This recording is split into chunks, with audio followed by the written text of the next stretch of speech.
जीवमजीवमदौवम् जिनवरवसेन जननी तीर्थम् देवीन्द्रविन्दवन्दम् वन्दे तं सर्वदा शिरसा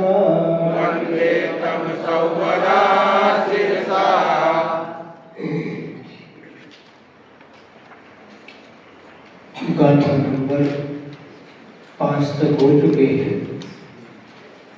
उपयोग का वर्णन चल रहा है। दर्शनोपयोग और ज्ञानोपयोग का वर्णन हो चुका है।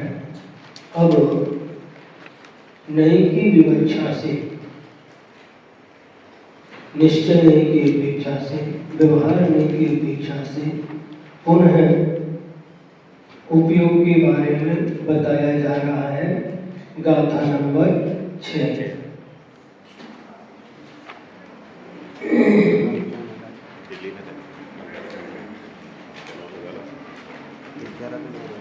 अट्ठ चतुनान दंसन सामन्नं जीवलक्षणं भणियम् व्यवहारा शुद्धनया शुद्धं पुनर्दर्शनं नानम् अट्ठ चतुनान दंसन सामन्नं जीवलक्षणं भणियम् व्यवहारा शुद्धनया शुद्धं पुनर्दर्शनं नानम् बोलिए।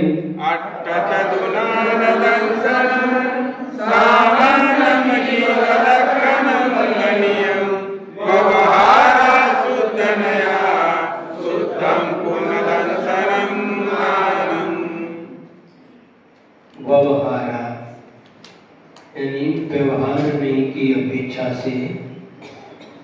अट्ठ चतुनान दंसन, अट्ठ माने 8, चतु यानी 4, नान यानी ज्ञान, दंसन यानी दर्शन, यानी अट्ठ नान यानी 8 प्रकार का ज्ञानोपयोग और चतुर्दर्शन 4 प्रकार का जो दर्शनोपयोग बतलाया गया है वह सामान्यम, सामान्यम यानी सामान्य से, जीव लक्षणम जीव का लक्षण, भणियम कहा गया है। व्यवहारा व्यवहार नहीं की अपेक्षा से 8 प्रकार का ज्ञानोपयोग और 4 प्रकार का दर्शनोपयोग यह सामान्य की अपेक्षा से जीव का लक्षण कहा गया है। शुद्ध नया किंतु शुद्ध निश्चय नय की अपेक्षा से दंसनम नाणम शुद्धम, शुद्धम दंसनम नाणम, शुद्ध दर्शन और शुद्ध ज्ञान ही जीव का लक्षण है। समझ में आया? जो 8 प्रकार का ज्ञानोपयोग और 4 प्रकार का दर्शनोपयोग जीव का लक्षण कहा गया है वह सामान्य की अपेक्षा से कथन किया गया है व्यवहार में की अपेक्षा से, लेकिन शुद्ध निश्चय में की अपेक्षा से शुद्ध ज्ञान और शुद्ध दर्शन ही जीव का लक्षण है। सिटी मारा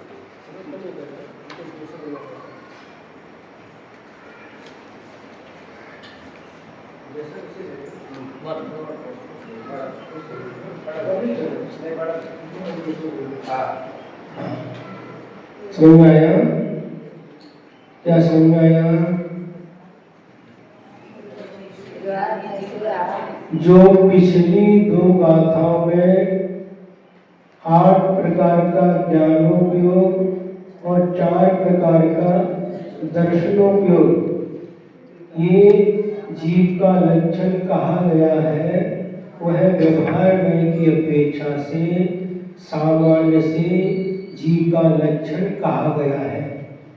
विशेष रूप से शुद्ध निश्चय में की अपेक्षा से शुद्ध ज्ञान और शुद्ध दर्शन ही जीव का लक्षण है। समझ आया?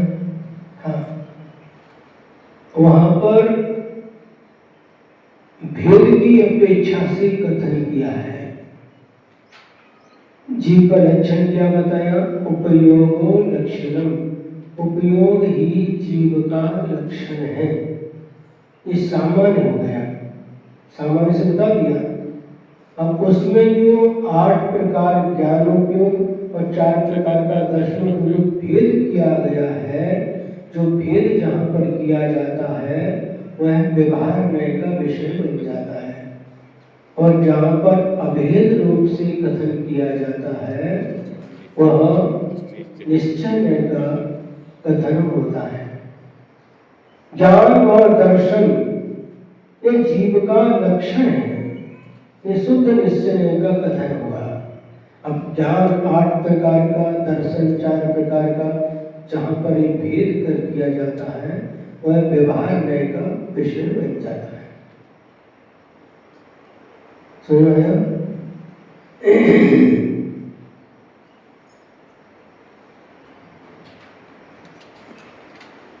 व्यवहार निश्चय दोनों नए का मतलब होता है दृष्टिकोण। दृष्टि प्रमाण है और दृष्टिकोण नए है। दृष्टिकोण, हमारा दृष्टिकोण कैसा है? एक वस्तु को हम किस दृष्टि से देखते हैं उसे दृष्टिकोण कहते हैं, और जो दृष्टिकोण का विषय बनता है वह व्यवहार में कहलाता है, और वस्तु की समग्रता को जो ग्रहण करता है वह प्रमाण कहलाता है। प्रमाण को जो जान करके न्याय का आधार लेकर के जो कथन किया जाता है। अब यहाँ पर सामान्य से कथन किया, वह व्यवहार न्याय का विषय बना, और जो अभेद की अपेक्षा से कथन किया ज्ञान और दर्शन, शुद्ध ज्ञान और शुद्ध दर्शन ही जीव का लक्षण है।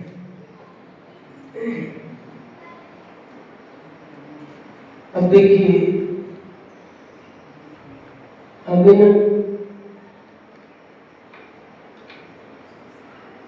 गाथा में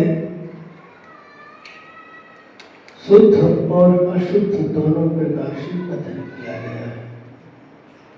दोनों न्यायों को आलम्बन लेकर के कथन किया गया है। अब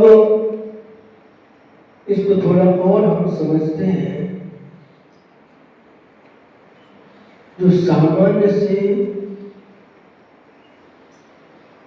हमने कहा जीव, जीव जो जीता है वह जीव है।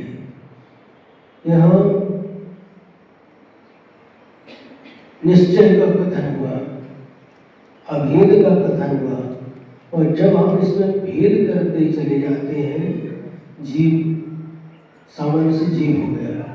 अब जीव के दो भेद के, संसारी जीव और मुक्त जीव। फिर संसारी जीव के भी भेद के, त्रस जीव और स्थावर जीव। त्रस के भी भेद के 2 इंद्रिय, 3 इंद्रिय, 4 इंद्रिय, असंगी पंचेंद्रिय, संगी पंचेंद्रिय। उसके भी भेद के संगी पंचित, इन जीवों के भी पर्याप्त और अपर्याप्त। और उसमें भी पुनः भेद किया क्या भेद किया? नहीं, इनमें भी भेद किया। अब जो पंचेंद्री है, यह पंचेंद्री गर्भज है या समूर्छन है या उपवाद जन्म वाले हैं, अंडज नहीं। देखिए, जो गर्भज है, गर्भ के 3 भेद होते हैं, जरायु, जांडज, पोतानाम, गर्भ। एक जरायुज, अंडज और पोत, ये तीनों गर्भ के भेद होते हैं। अंडज अलग नहीं है। सामान्य से जो जन्म होता है, गर्भ जन्म, उपपाद जन्म और समूर्छन जन्म। जो गर्भ जन्म होता है उसके 3 भेद बताए, जरायुज, अंडज और पोत। जरायुज किसे कहते हैं? जो एक माँ के पेट से जन्म लेते समय एक आवरण उसके साथ में आता है, वह जरायुज जन्म वाले कहलाते हैं। अंडज, जो माँ के पेट से अंडा निकलता है और अंडे से फिर बाद में उस बच्चे का जन्म होता है। जितने भी पक्षी होते हैं, चिमनी है, पोपट है, सर्प है, छिपकली, पाल है, ये सभी अंडज जन्म वाले हैं। और पोत जन्म, जो जन्म लेते ही, जिनके शरीर पर आवरण नहीं होता और जन्म लेते ही दौड़ने लगते हैं, है ना, सिंह, हरिण इत्यादि कुछ होती है ऐसे। इस प्रकार से गर्भ जन्म की भेद किए हैं।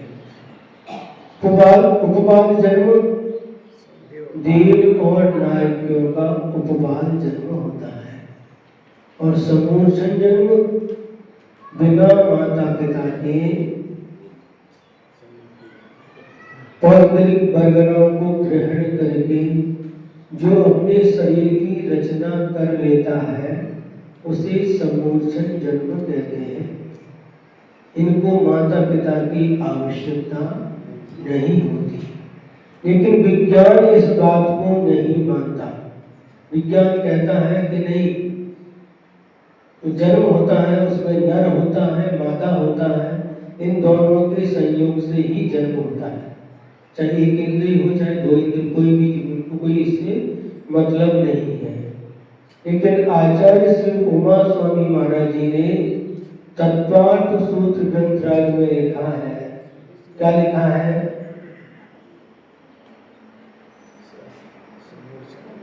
नारक समूर्छनो नपुंसकानि।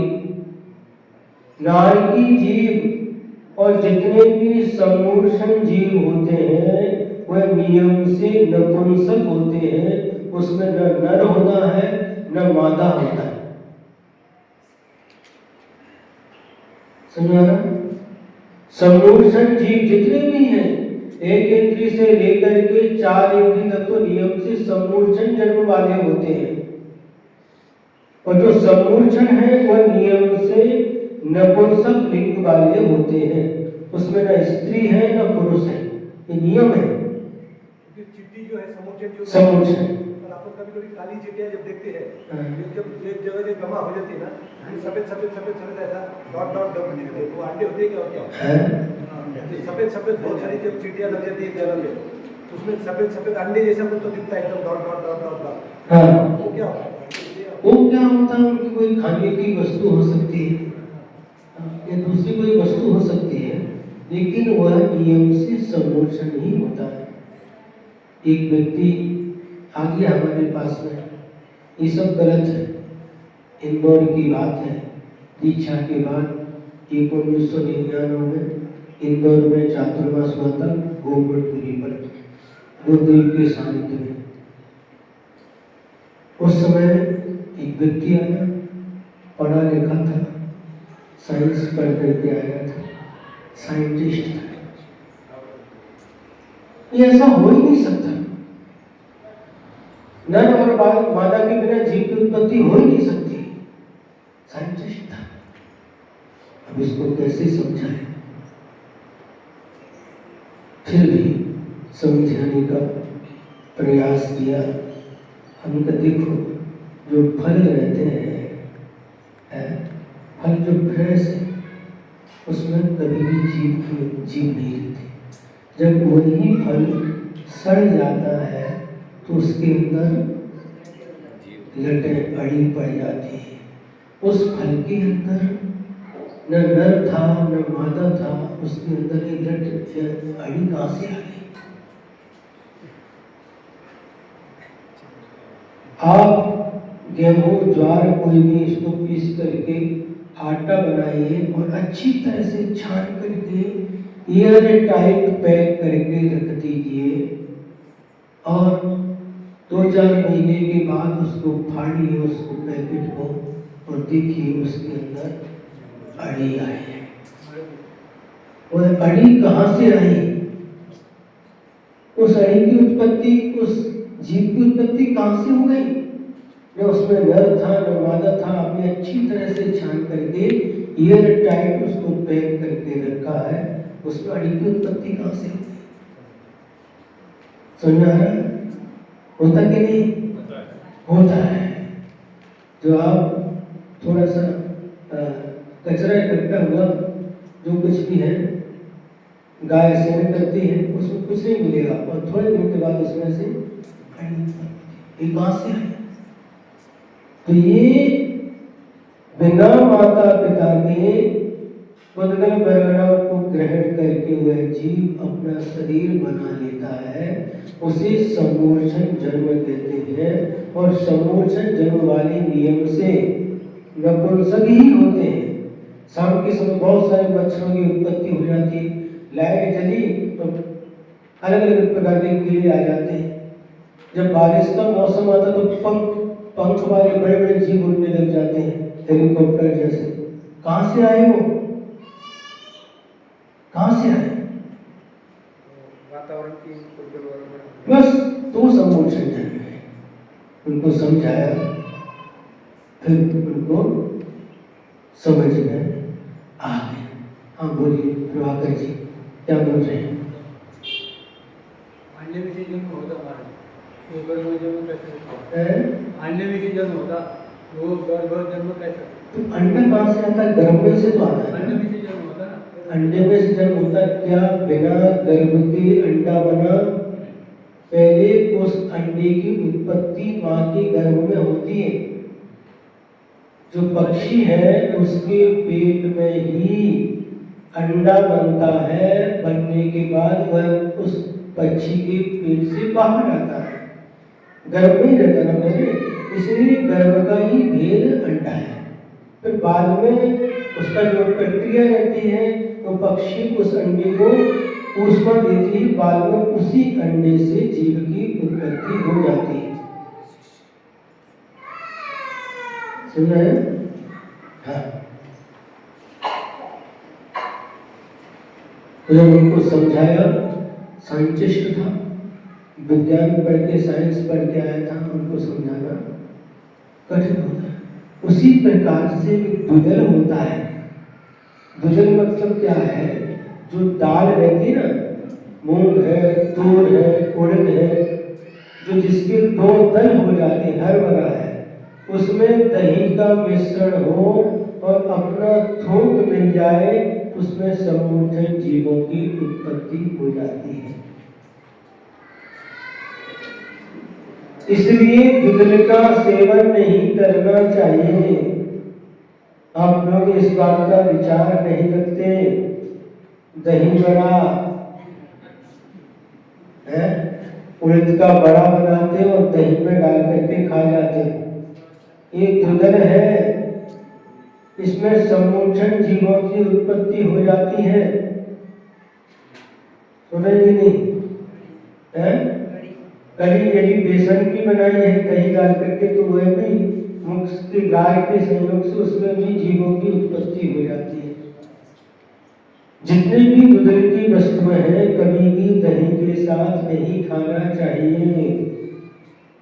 वरण भी खाते हो, उसमें दही भी डाल के, क्षुधारोग विनाश में नैवेद्यम निरूपणामिति। आप दही भी खाइए, दाल भी खाइए, बड़ा भी खाइए, सब कुछ खाइए, लेकिन विवेक पूर्वक। दही और दूध एक साथ नहीं खाइए। दाल खा के आप अच्छी तरह से पानी पी लो, मुंह स्वच्छ कर लो, उसके बाद में दही की वस्तु लो।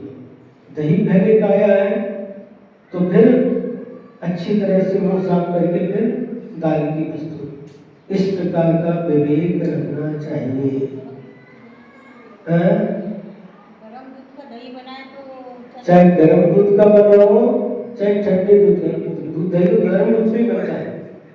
जीव से दही बनेगा। कोई कच्चे दूध का कच्चे दूध का भी जमाते हैं। नहीं, जमाते वो गलत है, वह शुद्ध नहीं रहता। कच्चे दूध का नहीं, वह उबले ही दूध का बनाना चाहिए। सही विधि वही है, उस दूध का पालन करना चाहिए। वहां जीवों की उत्पत्ति कहाँ से हुई? स्वयं लीजिए गोबर और उसमें नौसादर डाल दीजिए। नौसादर एक वस्तु आती है, नौसादर डाल के बंद करके रखिए, सुबह खोले तो बिच्छू मिलेगी उसके अंदर। बिच्छू भी समोषण है, 3 इंद्रिय जीव है। बारिश के समय रोड पर बड़े बड़े क्या बोलते हैं, पैसे के पेड़ भी रहते हैं और इतने बड़े बड़े कहीं गांडूर भी बोलते हैं, हिंदी में उसको केचुआ बोलते हैं। गांडूर खतबंती खत, वो कहाँ से आते हैं? बरसात के समय समोषण है। जब हम व्यवहार करते हैं गर्मी के समय, ठंडी के समय पूंजी नहीं मिलती, जब बारिश के समय व्यवहार करते हैं गांडूर वगैरह सब रोड के ऊपर बिछी हुई कहाँ से आते हैं? ये सब समोषण जीव है। ये वातावरण बनते ही यह अपने शरीर की रचना कर लेते हैं, इसलिए समोषण जीव है। और समोषण जीव नियम से नपुंसक होते हैं, बिना माता पिता के उनका जन्म होता है। और देवनागरी का जन्म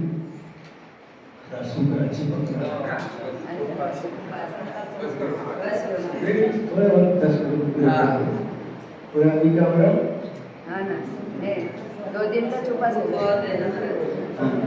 कहाँ गया? एक पूरा सूख गया, इसलिए थोड़ा हमारे थोड़ा करके समाप्त करेंगे। अब ये जो 48 टास्क है, अब जो ये रहते हैं, अब सोचिए संलेखना के समय क्या हाल होता होगा। उसने कहा था ना, वचन बल बोलने के लिए भी शक्ति लगती है। शक्ति कहाँ से आती है? बराबर है। हाँ, तो ये जीव की भेद जहां पर किए, ये व्यवहार व्यय का विषय हो गया। क्या कहा? सामान्य से जीव कहा, ये निश्चय नहीं का विषय। अब इसमें व्यवहार कर दिया, एक संसारी, एक मुक्त। इस संसारी में एक त्रस्त, स्थावर। त्रस्त में भी 1 इंद्री, 2 इंद्री, 3 इंद्री, 4 इंद्री, पंचेंद्री। पंचेंद्री में भी गर्भज और समूर्छन और उपवाद जन्म वाले। 1 इंद्री में ये पृथ्वी गाय, ये जल गाय, ये अग्नि गाय, ये वायु गाय, ये वनस्पति गाय। ये जो भेद करते जाते हैं, ये सब व्यवहार व्यय का विषय बनता जाता है। महाराज जी, समूर्छन कितनी इंद्रिय? समूर्छन 1 इंद्री से लेकर के 4 इंद्री तक के सभी जीव नियम से समूर्छन ही होते हैं। लेकिन पंचेंद्री जीवों में समूर्छन भी होते हैं, गर्भज भी होते हैं। और हाँ, पंचेंद्री भी समूर्छन होती है। कुछ मेढक होते हैं, कुछ सर्प होते हैं, कुछ ऐसा सुनते हैं स्वयंभू रमण द्वीप समुद्र में जो समुद्र मगरमच्छ है, वह भी समूर्छन है। कई बार बारिश के साथ में मेढक भी आते हैं, कई बार पत्थर के अंदर भी आते हैं। ये सब समूर्छन जीव कहलाते हैं। 1 इंद्री से 4 इंद्री तक नियम से समूर्छन ही रहते हैं।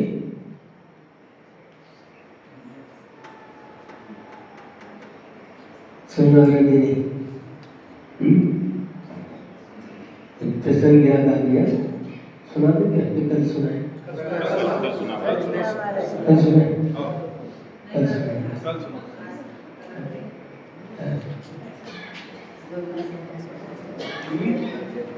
सुना तो बोलते पास एक बार बिहार हो रहा था, गुरुदेव के साथ में थे और बिहार करके एक गांव में पहुंचे। लगभग कल आहर हुआ था और आज आहर होने के समय तक लगभग 28-30 किलोमीटर बिहार हो चुका था। नया गांव था, नए लोग थे। एक चौके में पड़गाम हो गया और पड़गाम होने के बाद में लोग अच्छे थे, भक्ति थी। चौके में लेकर के गए नवता भक्ति की आहार शुरू हो गया। 1-1.5 रोटी लेने के बाद में पानी के लिए सारे लोग गर्मी, क्योंकि बिहार में पानी ज़्यादा लगता है। पानी लिया, पानी लेने के बाद जो घर की एक महिला थी वह भात लेकर के आ गई। लेकर के आए भात तो आती ही लेते हैं, 1-1.5 रोटी से भात पता नहीं। सर के बाद में दूसरी महिला दलिया लेकर के आ गई। दलिया समझते हैं, जैसे ज्वार की कलियाँ होती हैं उसी प्रकार गेहूँ की दलिया बनाते हैं, ठुली बोलते हैं, आपको ठुली बोलते हैं। इसलिए बोलते हैं। वो लेकर के आगे हमने सारे किया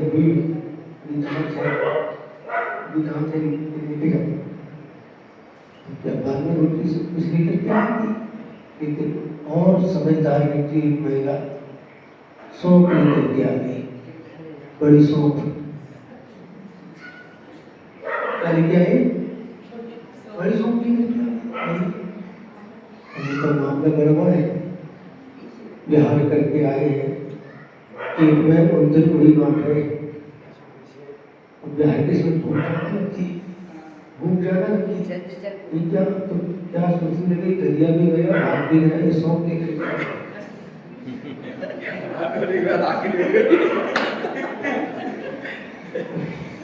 रोटी ली है, सौंप लेकर के आ गई।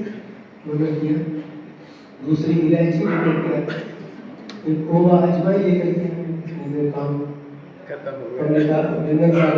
परीक्षा बिहार करके आए। गुरु जी रुकते नहीं थे, बिहार करना। फिर 25-30 मिनट चल के कला हम थोड़ा रुके, आधा 1 मिनट तक रुके, क्या होता देखते हैं। बाद की परीक्षा और उसी समय कोई बाजू के पास के चौके वाले थाली लेकर के आ गए और उन्होंने बहुत शुद्धि भजन शुद्धि काय शुद्धि बोला, हाथ धोने में सारे दिया, आगे थाली लेकर गए। तो जो देते नहीं, अरे लाडू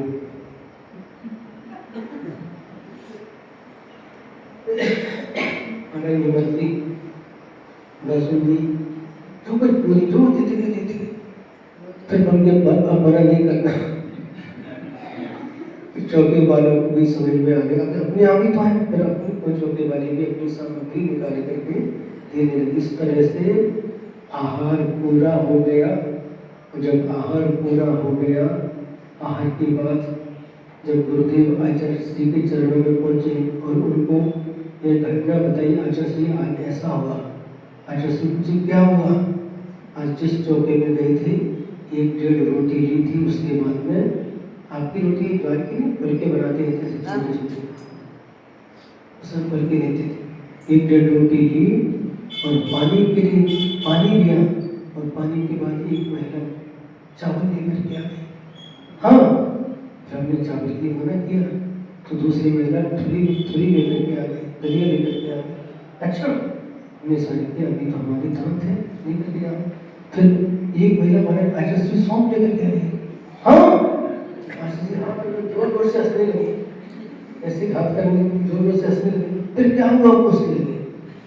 फिर हमने कहा, हमने मन में सोचा कि आप तो कितना 28-30 किलोमीटर कल आहार के बाद आज आहार तक चल चुके हैं और कल तक आप कितना चलाओगे कोई भरोसा नहीं है। फिर भी इंतजार, थोड़ा सा इंतजार करते क्या होता है। आधा 1 मिनट तक रुके और उसी समय बाहर के चौके वाले आ गए। उन्होंने शुद्धि बोली और खाली सामने लेकर के आ गए। अच्छा से जो देने के लगे, हमने फिर आखिर तक अंजलि बन लेगी, तब तक पेट भरा नहीं। सीधे लाडू देने लगे, लाडू देंगे, जो देने लगे वो लेते गए। इस प्रकार से आहार पूरा हो गया। अच्छा, ऐसा होगा, बहुत हंसे, अच्छा से, बहुत अच्छा, आहार तो अच्छे से हो गया ना, ठीक है। ऐसी सी परिस्थिति कई बार बन जाती है। तरह तरह के लोग रहते हैं, तरह तरह के भाव रहते हैं, ऐसी कई प्रकार की परिस्थिति बनती है, तो सब कभी याद आता तो आज भी हंसी आती है। उस घटना को सुनकर राक्षसी बहुत हंसी। तो समझ में आ गया विषय क्या चल रहा है। जो अभेद को ग्रहण करता है, जो अभेद को ग्रहण करता है वह निश्चय नहीं, और जो भेद को ग्रहण करता है वह व्यवहार में कहलाता है। बात समझ में आई? जीव के माध्यम से आपको हमने उदाहरण दे करके समझा दिया है। भोजन कह दिया कि भोजन में सब आ गया, उसमें ये रोटी, ये दाल, ये चावल, ये बासुंदी, ये पूरी, ये जो अभेद भेद करते हैं, जब भेद का कथन आएगा वहाँ पर व्यवहार का विषय बन जाता है। संगोष्ठी संगोष्ठी 3 इंद्रिय जीव है वो। देखो इंद्रिय से पहचाना, 1 इंद्रिय से लेकर के 4 इंद्रिय तक के जीव नियम से समूर्छन ही होते हैं। बिच्छू 3 इंद्रिय है, केवड़ा भी 3 इंद्रिय है, 4 इंद्रिय, वो सब नियम से समूर्छन ही होते हैं।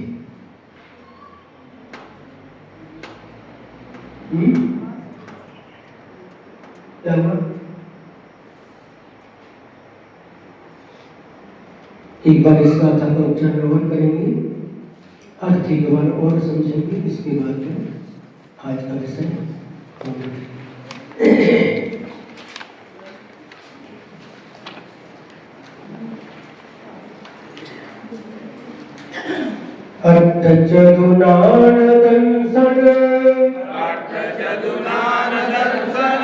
सामन्यं जीवलक्षणं भणियं व्यवहारा शुद्धनया शुद्धं पुनर्दर्शनं नाणम्।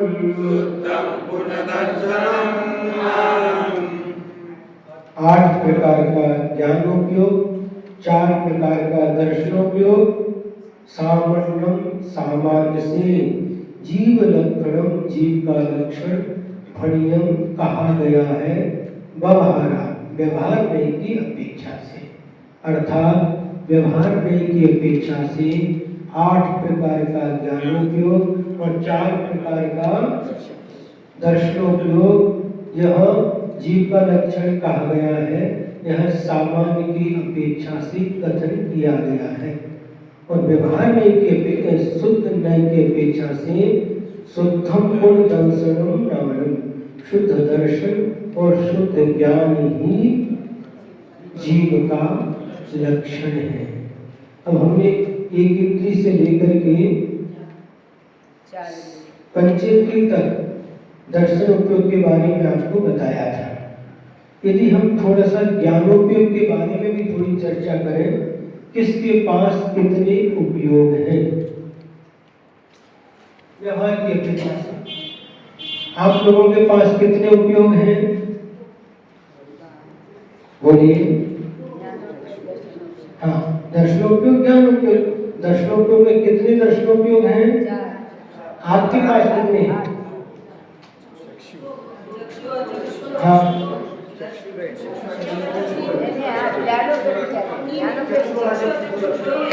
तो आप लोगों के पास में, हम लोगों के पास में दर्शनोपयोग में 2 ही दर्शनोपयोग है, चक्षु दर्शनोपयोग और अचक्षु दर्शनोपयोग, क्योंकि अवधि ज्ञान, अवधि दर्शन तो अपने पास है ही नहीं। तो दर्शनोपयोग में 2 दर्शनोपयोग, और ज्ञानोपयोग में सो ज्ञानोपयोग, मति ज्ञानोपयोग और शुद्ध ज्ञानोपयोग। और जिसके पास सम्यक दर्शन नहीं है, जो मिथ्या दृष्टि है, उसके पास भी दो ज्ञानोपयोग, को मति ज्ञानोपयोग और को शुद्ध ज्ञानोपयोग। इस प्रकार से हम लोगों के पास 4 उपयोग हैं। देवगति के देवों के पास कितने उपयोग हैं? सोच करके उत्तर दीजिए।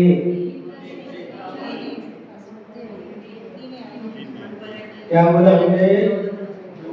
उपयोग कितने हैं?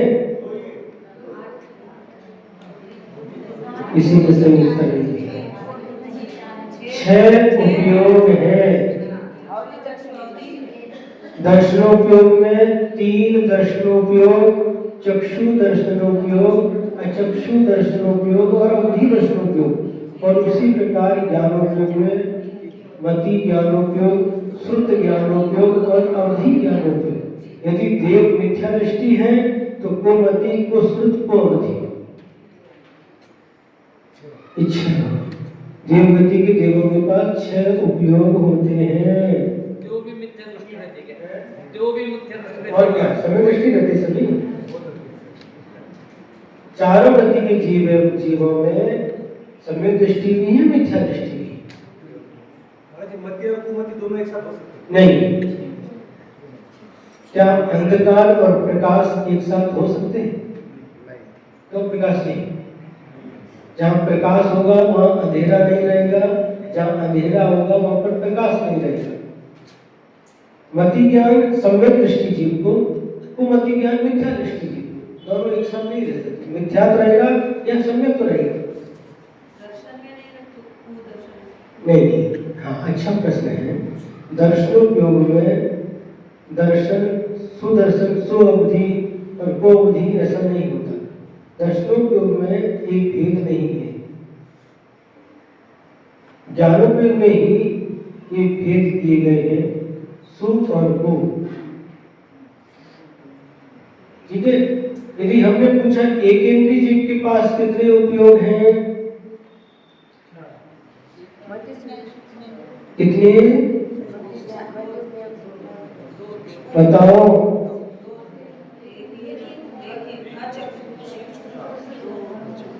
किसी का उत्तर सही नहीं है। हमने क्या पूछा? डॉक्टर साहब प्रश्न क्या पूछा? एक इंद्रिय जीव के पास में कितने उपयोग रहते हैं? 0। आपका 0 ही आएगा। पेपर में मार्क में 0 लिखा तो आपका 0 ही आ जाएगा। बिना उपयोग के कोई भी जीव नहीं रहता। तो एक इंद्रिय जीव है, उसके पास दर्शनोपयोग में से मात्र अचक्षु दर्शनोपयोग रहेगा और ज्ञानोपयोग में से कुमति और कुश्रुत, ये 2 रहेंगे। 3 उपयोग एक इंद्रिय जीव के पास पाए जाएंगे। और एक इंद्रिय के पास भी यही है, 2 इंद्रिय के पास भी यही 3 उपयोग और 3 इंद्रिय के पास भी यही 3 उपयोग। किंतु चतुरेंद्रिय जीव के पास में एक उपयोग बढ़ जाएगा, चक्षु दर्शनोपयोग, तो 4 उपयोग हो जाएंगे। समझ में आएगी नहीं? 4 इंद्रिय के 4 इंद्रिय से निकल के आगे के 4 उपयोग। हमारे भी 4, आपके भी 4, एक इंद्रिय जीव के 3 उपयोग। समय हो गया, अभी पहले थोड़ा सा समझेंगे, है ना? गाथाओं का उच्चारण करके देविंद विंद वंदम जीवम जीवम धर्मम जीवम जीवम धर्मम जीवम जीवम धर्मम जीवम जीवम धर्मम जनवर वसेन जननी दिठम जनवर वसेन जननी दिठम देविंद विंद वंदम देविंद विंद वंदम वंदे तम सर्वदा शिरसा वंदे तम सर्वदा शिरसा जीवो ओगमो जीवो ओगमो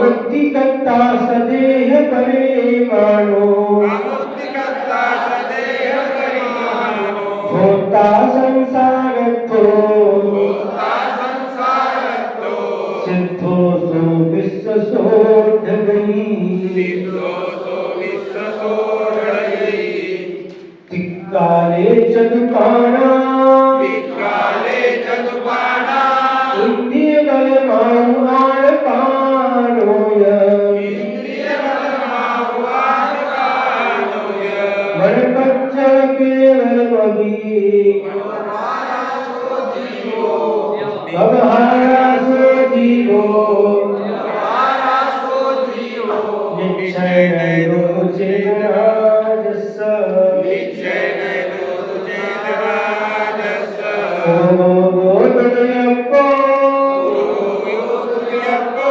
दंसनानं च दंसनं च दधात् चक्षु चक्षु ओहि दंसन मद केवलम नेयम नानं अट्ठवियप्पम मधुसूद ओहि अनायनानि मनपच्चय केवलमभि पच्छक्क परोक्ष भेयं च अट्ठ चतुरान दंसन सामान्यं जीवलक्षणं गण्यं व्यवहारा शुद्धनया शुद्धं पुनर्दर्शनं नानम् दर्शन इस प्रकार से ये 3 गाथाओं के माध्यम से गाथा नंबर 4, गाथा नंबर 5 और गाथा नंबर 6 इसमें उपयोग मौज गाथा ना उपयोग इसका कथन हो गया। अब कल अमुक्ति तीसरा जो विषय है जीव अमूर्तिक है उसका कथन कल 7वें नंबर की गाथा में किया जाएगा। बोधि यदर्थ मात्रा तदनाकिहीनं मया प्रमादागतिञ्चनोक्तं तन्मे क्षमित्वा विदधातु देवी सरस्वती केवलबोधिलब्धं बोधि समाधि परिणामशुद्धि स्वात्मोपलब्धि शिवसाग्रसिद्धि चिंतामणि चिंतजस्तुनाने तावन्दमानस्य ममास्तु देवी तावन्दमानस्य ममास्तु देवी बादशाह जिलवानी माता परम पूज्य आचार्य गुरुदेव श्री विद्यासागर जी महाराज